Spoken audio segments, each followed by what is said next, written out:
It's another Thunder Thursday on News OK Live. I'm Mike Sherman, sports editor of the Oklahoman, gathered here with our esteemed Thunder coverage team. First of all, from his home in Oklahoma City, Thunder beat writer Darnell Mayberry. From the newsroom, right below me here at 9000 North Broadway, columnist Jenny Carlson. Greetings, everybody. And from his home in downtown Oklahoma City, Thunder beat writer Anthony Slater. What's up? Thunder Thursdays are brought to you by our good friends at Wheeler Chevrolet. Take that drive down I-40, save yourself some time and money. Guys, the season approacheth. I guess a week from Monday will be Thunder Media Day. At least that's what I'm seeing from other teams. That's usually synced up all across the league. So we're looking for a theme for this year. And, of course, we've had in previous years, we've used art. We've used movies. We've used catchphrases. Jenny, what's the theme for this Thunder season and thereby a potential theme for our special section?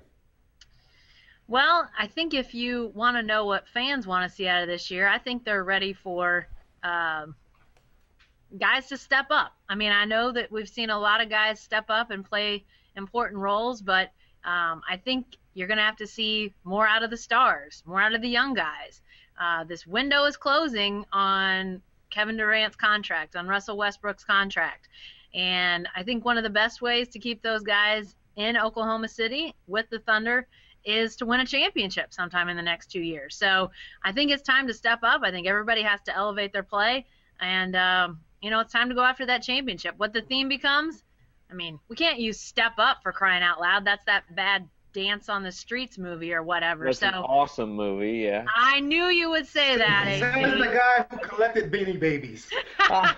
Oh, geez, I shouldn't have said that last time. No, I'm just kidding. Step Up was not an awesome movie. I just felt like...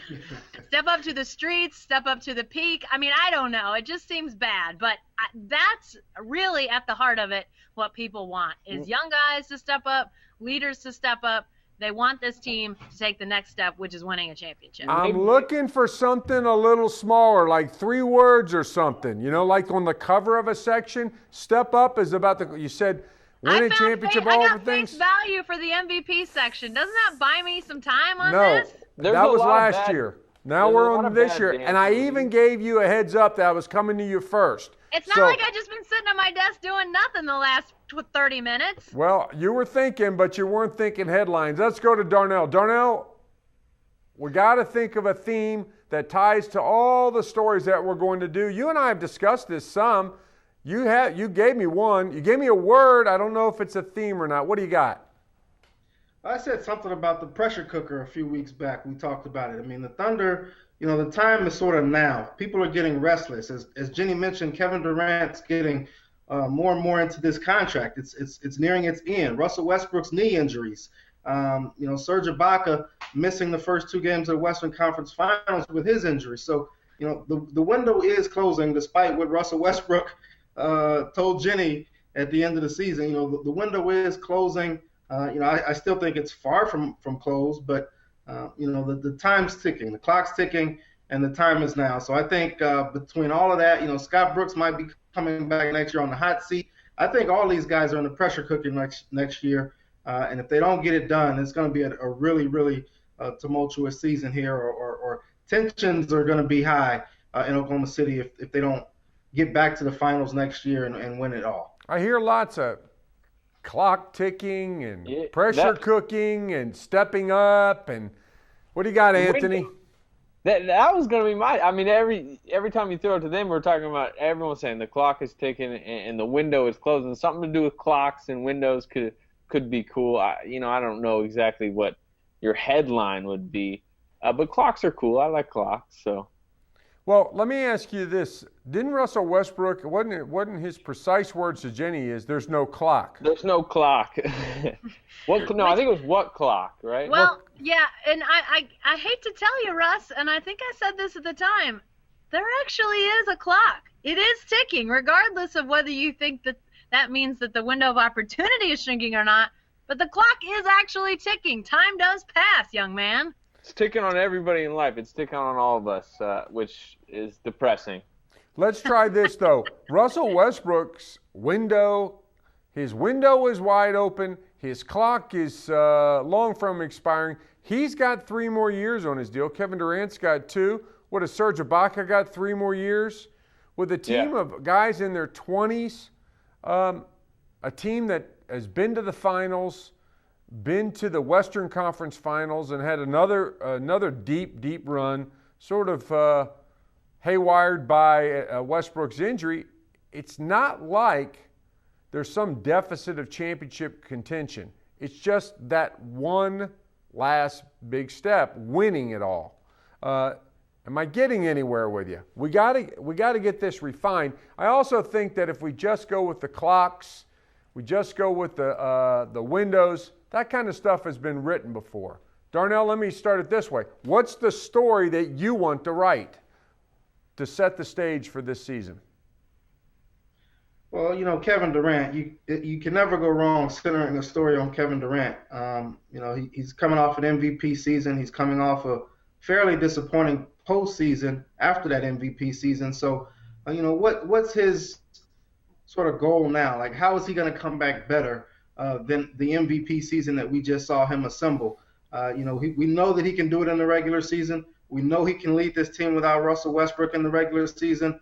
What we still haven't seen yet is him really deliver in the postseason to get this team to the finals and win the finals. So I think the pressure, I go back to pressure cooker. The pressure is really going to start to come on him a lot more for winning a championship. All the stars have had it. Kobe Bryant, Carmelo Anthony, Jordan, LeBron James, Dwayne Wade. All of these guys eventually feel the pressure, and I think Kevin Durant is going to start feeling the pressure more and more. Not saying that that's necessarily the story, but I think that is a storyline that's going to be closely monitored, have to be closely monitored throughout this season with Kevin Durant. Darnell, don't you think in some regards he's already starting to acknowledge some of this by not playing with Team USA in these World Cup games? I mean, backing out on Team USA, saying he was tired. I mean, don't you think there's at least he's pointing towards some of the things we're talking about here with postseason and finals and winning it all? Yeah, and he's admitted it in the past. I did a big story on him right before the start of last season where he talked about his championship goals and aspirations, and he knows that that's the measure of great players in this league, and that's always going to be your legacy. How many championships have you won? How many championships did you win when you played? So he understands it.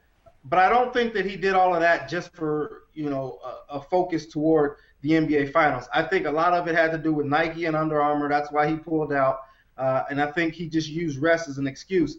Every time I've talked to Kevin Durant about rest and trying to get additional rest, he always says he's not tired. He can play 48 minutes. So I don't really buy the fact that he needed rest. I think the numbers suggest that he does need rest, but he's never admitted or confessed that he does. So I'm not going to buy it now when he says that he needed rest and pulled out of the FIBA World Cup because of that. Anthony, I'm going to go with Jenny on this one because we don't forget what Durant looked like at Game 6. Don't forget sort of just there seemed to be a little less hop, bounce in his step. Don't forget the numbers, and the numbers don't lie. People who play those kinds of minutes don't end up winning championships. So let's talk about stay on pressure for a second. Isn't the pressure really on Scott Brooks to find a way to get through the regular season with at least a decent amount of home court advantage and without Kevin Durant playing anywhere near that kind of minutes? Yeah, I understand why Durant played so many minutes last year because, with Westbrook, maybe not late in the season. Remember those last few games when he was playing 42 and maybe meaningless games. But they really tamed back Westbrook's minutes, even when he was back, even when he looked like he might be 100%. They were sitting him in back-to-backs.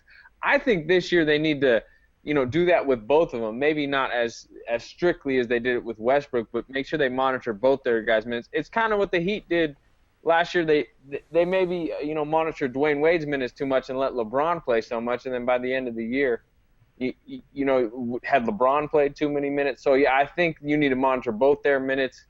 give the young guys, maybe extended minutes, maybe try to get Steven Adams, 30 a game, Jeremy Lamb, 30 a game, to see if they can raise their game up and, take some away from Durant and Westbrook. Because we know this team, no matter what lineups they throw out there, this is going to be a, 54 to 60 win team. Jenny, speaking of pressure, there's a lot of talk that the Thunder did not do enough in the offseason, again, to improve. You look at the Cleveland Cavaliers total team makeover, getting Kevin Love. Now they're still trying to get Ray Allen. They've reassembled through the Love trade a championship contending team around LeBron. The San Antonio Spurs, who were projected to have exited the championship stage, maybe as long as 3 years ago, looked unbeatable against the Heat. And yet, here's the Thunder with their main acquisition of the offseason being a three-point shooter. How about pressure on Sam Presti? Has he done enough to refine the championship qualities of this team? Well, I mean, I think when you're comparing the Thunder to the Cavs, you're starting, at different spots. I mean, the Cavs needed those kind of acquisitions to even get close to the level that the Thunder's at. So, I mean, that was obviously, it's dramatic, the change that you've seen some teams undertake in comparison to the Thunder. But, I'm not sure, how many strings Sam Presti could pull. I mean, obviously, they'd love to maybe do a deal for Kendrick Perkins, package him and get something big in return, but that didn't happen. I still think it could be a midseason trade situation with his expiring contract. So don't sleep on that by any stretch of the imagination. But, I think a lot of improvement from the Thunder has to come from some of these young guys that have been percolating. Guys like Steven Adams, guys like Jeremy Lamb. Reggie Jackson has to continue to elevate his game, because even though he had that monster game in Memphis, his playoff performance was, hit and miss at best. So they've got to get some of those guys to continue to elevate their game. And then I think we've said it maybe the last couple of years in different ways leading into seasons, but I think it bears saying again, I think they expect that Durant, Westbrook, and Ibaka will all come back improved players. So they're not going to be the same guys that they had a year ago. So, they didn't make a ton of roster moves, and maybe it will come back to haunt them. But I think they still got a chance to be a much better team, and not just because of Anthony Morrow. They got a chance to be a much better team because of those other guys developing and upping their game. Darnell, how about those three, the big three, Durant, Westbrook, and Ibaka? Which of those three have the most room for most upside? We've seen a lot of their games. Based on their projected performance for next season, who's got the biggest room for improvement? Man, that's a tough question, because all three, you could see areas that they can improve in. I would go probably Russell Westbrook, because his athleticism, his fearlessness, his ferociousness, all those things rolled in one. I mean, he could be a top three player, and he might not be far from being a top three player right now. But if he picks it up on the defensive end and brings that consistently, and look, that's asking a lot, because most point guards don't defend. They don't guard each other. They don't guard each other well. You're always seeing guys like Aaron Aflalo, Thabo Sefolosha move over to the point guard. Danny Green, even with the Spurs. Some of those guys are guarding point guards instead of Tony Parker. So it's a tough task, but Russell Westbrook has the athleticism. He's got the fearlessness. He's got the mind frame to do it. And if he did it consistently on a night-to-night basis, then I think he'd be the best point guard in the league. So I think he has the biggest ceiling in terms of untapped potential. I think Serge Ibaka has gotten the most out of his God-given abilities, and I think he's still getting better. People want to see him have a post game, but I don't think that'll ever be his game. Kevin Durant has, we've seen him grow up before our eyes, and he's just taken off. We'd still like to see some better shot selection at the end of games, a better post game, get stronger, things like that. But what defense could do for Russell Westbrook, I think that his ceiling would be highest on this team out of those three guys. I think we may have stumbled upon a theme here. I mean, the upside of Westbrook, we've built sections around Durant. We've never really built a section around Westbrook before. Anthony, do you see that as being the sort of the extra ingredient, the extra rocket boost that the Thunder could get a a season by Russell Westbrook that sort of puts him in MVP contention? I mean, that's too much talking about the regular season to me when we know this is going to be a great team in the regular season. If you look at the playoffs last year, Russell Westbrook was the best player on the team. I mean, I thought he had an amazing playoffs, especially, I mean, he struggled a little bit that first series against Memphis, but by the end of that Memphis series through the Spurs series, I thought he was great. And we're talking about how, where can this team get better? They don't need to get a whole lot better because if you think about it, they took the Spurs to 6 games, and the Spurs, killed Miami in the finals. And you didn't have Serge Ibaka for the first 2 games. You went to overtime in Game 6. How healthy was Serge Ibaka? Kevin Durant didn't play he wasn't playing his best basketball. So they don't need to get that much better. And I don't think Westbrook's maybe where you need to get that much better. I just think things need to be clicking at the right time. And you just need to get some breaks. Maybe the Spurs take a step back. Maybe the Cavaliers aren't ready. I mean, that's just kind of how the NBA works. It's fitting in the right, areas.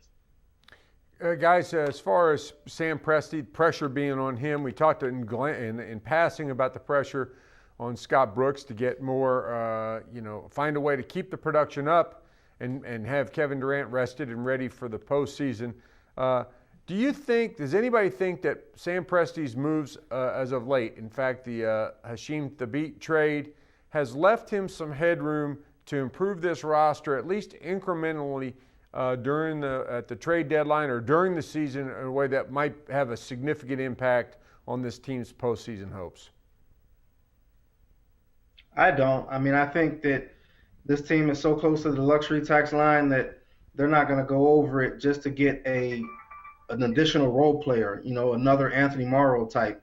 So I just don't see them making a major move or even a move that's going to threaten them going into the tax. I think what you see is what you get. Maybe they can get lucky like they've done in the past with Derek Fisher coming in on a minimum contract in midseason or Caron Butler coming in on a minimum contract. But in terms of trades, most of the pieces that they have, they really, really like. So, I don't see them being able to trade guys and getting something of value just because they like all of these young guys that they have. And obviously they're not going to trade any of the main guys. So, I'd be shocked if we see anything in midseason short of a pickup that another team waves someone else like they've done with Derek Fisher and Caron Butler in the past. We've talked a lot about Derek Fisher just in that one passage. Anthony, you and I talked about him a week ago.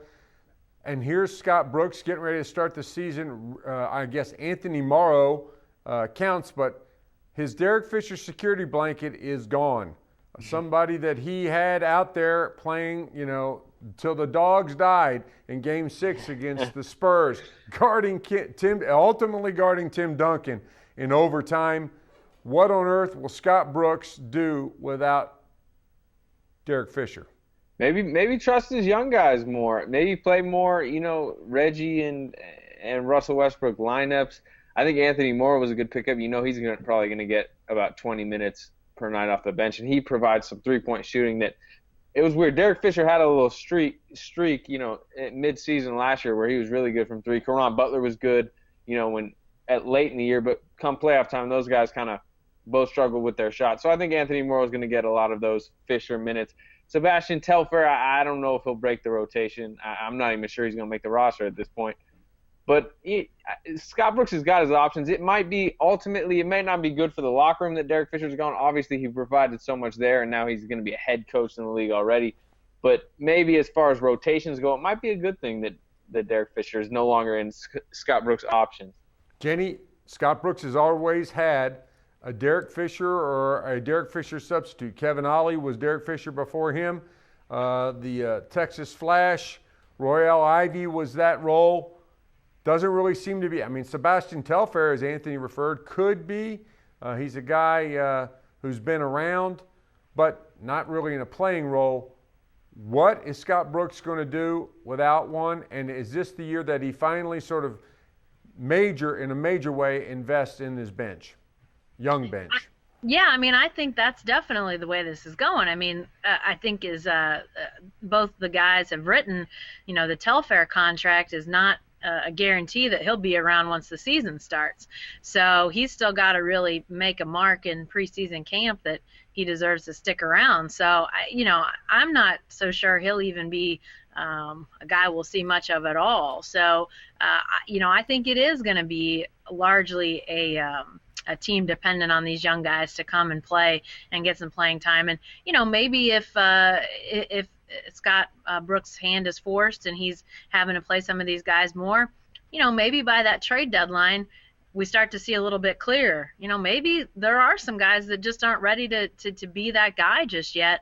I think given enough playing time, some of those guys could round into form. But, if they get to the trade deadline and they realize, man, we're just not getting out of Jeremy Lamb what we think we need to, or whoever, then maybe they can focus in on finding that guy. But, I think it is going to force Scott Brooks to play those guys. And I'm interested to see what happens, because largely when we've seen these young guys get a chance to get some playing time, we've seen them improve. I mean, that tends to be a pretty regular thing that happens when you get Steven Adams on the court. He improves. When you get Reggie Jackson on the court, he improves.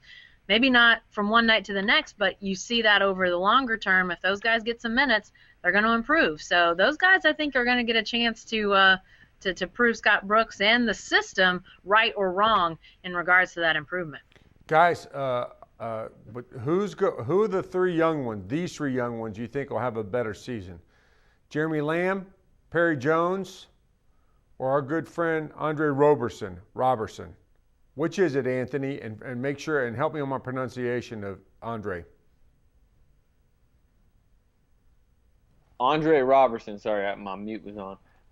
It's just Robertson without the T. But I think it's going to be Jeremy Lamb. I do not think it's going to be Andre Roberson. I don't know if he'll start. I think actually Robertson might start, but Lamb's got the biggest upside. Lamb showed us more than Robertson or Perry Jones ever showed us all the way to the All-Star break last year. I mean, you remember Jeremy Lamb was averaging, I think, right around 10 points per game to the All-Star break. He's shown us he's an NBA player. He's had 20-point games against the Rockets. He had a nice game down in Miami. He's had his moments. I think he's the best of those three. Unless he really struggles, and especially defensively where they feel they need to play Robertson more, I think Lamb's going to get the most opportunity, and I think he's going to be the best NBA player of the three. Jenny, Robertson, Lamb, or Jones? Who you got? Yeah, I'm going to go with Jeremy Lamb on this one too. I keep thinking Perry Jones is going to bring it together, round into something. I mean, his athleticism, although I don't buy what Kevin Durant said about him being the best athlete in the league, he's still an outstanding athlete. I think we've seen that from even back to his Baylor days. But we're just not seeing that consistency. He's just not at the level that he needs to be on a night-in, night-out basis. So I think it's Lamb, but it's an interesting question because all three of those guys have shown bits and pieces of being a guy that could really be counted on, but not in any sort of, consistent manner. So that's going to be key. That's going to be key for those guys and for the team. You got to have some consistency to know what you're going to get out of guys. And right now, that's a real big question mark. Darnell, you just texted me to cheer up. How's this? Much better. Much better. Thanks. Darnell, you got the last word on this one. Lamb, Robertson, or Jones? Who's going to have the better season? I'll say Lamb for all the reasons that have been said, but I'll switch and say Andre Robertson will surprise us most. I mean, like Slater said, we saw Jeremy Lamb basically through February or mid-February at least before he hit a slump, and then Caron Butler came in and took his minutes. He was really, really productive and effective. Andre Robertson is a guy who, I think we all look at what he can't do instead of what he can do. The guy is an extremely effective rebounder. He's an elite defender and rebounder. So I think he can make an impact and make a positive contribution just by doing those things. He knows how to cut really well off the ball and get garbage points. So I think he's really going to surprise us if he is indeed the starter. So even though I think Jeremy Lamb will have the better season, I think Andre Robertson will be really effective in spurts and stretches. Obviously, he's almost like a rookie. He played a little bit last year and had some quality minutes, but this will be his first real experience. So there's going to be some growing pains still, but I really do think that he can have a big impact on the defensive end of the floor and through his rebounding. Guys, let's wind it up by talking about Oklahoma City's newest professional team, the Oklahoma City Blue. How's that nickname grab you? We've done name the team contests, brackets, all kinds of stuff. we named the Oklahoma City Thunder, at least our readers did. But it's been a while since we've done one of these things. It's been a while since we talked about team names. In come the Tulsa 66ers. They stripped the name Tulsa off because they're now in Oklahoma City, and now the 66ers are gone. Yesterday, Darnell, you had a story that said they've applied for a trademark of the name Blue. Jenny, what do you think, naming a team after a color? Well, when I heard first, I thought maybe they've stuck to the weather theme, and it's BLEW, like the wind. But no, I was told it was blue, the color. So, I think it'd have been cool to stick with the weather theme in some regard. I don't know what the answer is. I don't know if it's lightning or I don't know, twisters, or there's something better than twisters, but something that sort of fits in with the whole Thunder theme. Blue's okay, but I think there's something better, and they haven't made it official, so there's still time to name it something different. Thunder, come on, let's think about this. Darnell, are you mad they didn't name him after your favorite color, maize? Or green, or now green. If they said maize and blue, then we'd have been on to something. I don't care for the name. I think like the name Thunder, people hated it at first. Although there was a second that as you know, Mike, you mentioned, voted for it and loved it. So, but it grew on people, and I think Blue will also grow on people, and they'll come to love it. But, the Thunder just sent out an email for auditions for their Raindrops, the little kid dance team that's like proteges of the Thunder Girls. Maybe name them the Raindrops. Stick with the weather theme. Jeez. And it's also plural. I'm tired of having to write in the singular. Another one, I think the Thunder missed out on a golden opportunity. And there's reasons you got to be sensitive for a lot of reasons. Jenny mentioned twisters. You got to be sensitive to that with where we live. But Barons, I thought the team would have been great named the Barons. They let the hockey team come and take that name. Clay Bennett might not have wanted that because all the talk about how they stole the team from Seattle, which obviously you can't steal what you paid for. But, I thought that would have been a great name. And Bombers. Another one you got to be careful of because the Oklahoma City Memorial, the Oklahoma City bombing. And Midwest City, that's their name. But I think it's another plural name. It's got an S on the end, and those are names that I think would have been really nice for the Thunder or for the Thunder's D-League team. But blue it is. How about Blues? Anthony, I don't understand why they didn't just go with lightning. I get the weather theme. It seemed to be too obvious. Thunder and lightning right across the street from each other. I don't get it, but they went with blue. They let Brian Davis name the team, don't you think? And how do you like it? I don't know. I kind of, maybe if the blue, the Cleveland does the Cleveland Browns, the Blues, although Blues is too much, maybe, New Orleans. But I would like it to be Blues. But I agree with you. Lightning comes before Thunder. I thought that was a perfect name. I thought it was just handed there on a plate for them to do it. I thought they were going to do it, and they didn't. But, they want to be unique, I guess. What's the mascot going to look like? What's the logo? That's what I'm interested in. Like the Browns just wear the brown helmet. Is it just gonna wear just a straight blue, jersey? I think that'd be cool. How about they gotta play the song "Blue" from back in the early '90s. I don't remember who did it. I knew you would know it and sing it. Thank you, AC. Hey, Mike, refresh my memory. Remember when the Thunder filed a bunch of those trademarks? There were like the Marshalls and a bunch of other ones. Was Thunder in that group of 5 or 6 that they ended up trademarking or filing an application for? I believe it was, and I believe the whole thing was just another Sam Presti head fake. This could be a Sam Presti head fake. It could be lightning, and this could be a Sam Presti head fake. It absolutely could. Hey, guys, that's all for this edition of Thunder Thursdays, but you can stay with the best coverage team every day at News OK and every morning in the Oklahoman. Thunder Thursdays are brought to you by our good friends Wheeler Chevrolet. Take that drive down I-40, save yourself some time and money, and cheer up.